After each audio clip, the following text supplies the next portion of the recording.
Australia's supply shortage is the result of a perfect storm. Back in 2002, it became illegal to pay for donated eggs, sperm or embryos. Suddenly, the financial incentive to donate was gone.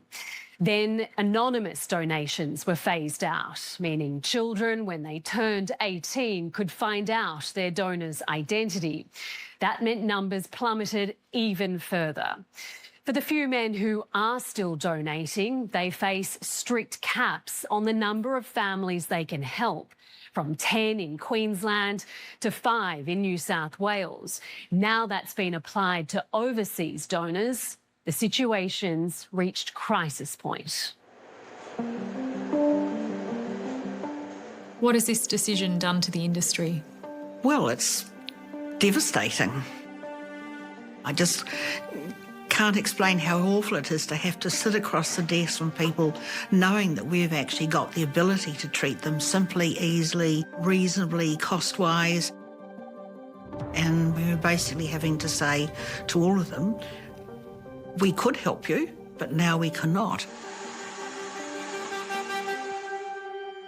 What's the outcome? Well, women are going to either give up, or they're going to go overseas, or they're going to go to private donors. And the whole point of having a limit is to make things safe. You push people out to private donors and lo and behold, there's no limit. None. Stephen Page is a fertility lawyer who says limiting the use of overseas sperm in Australia is pushing women into the online market, where some self-styled donors are preying on the vulnerable and desperate. Philippe Normand and Dominic Silos are a father and son who have fathered hundreds of children. We've just had the case from Canada of the father and son who produced over 600 children. 600.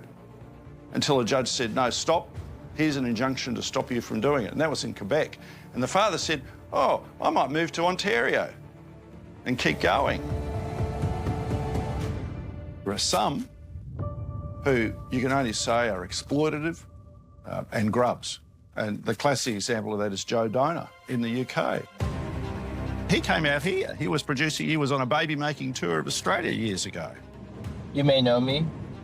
I'm the world-famous sperm donor, Joe Donor. Joe Donor claims to have 180 children. In April, a UK court rejected his bid to be declared the legal father of one of them.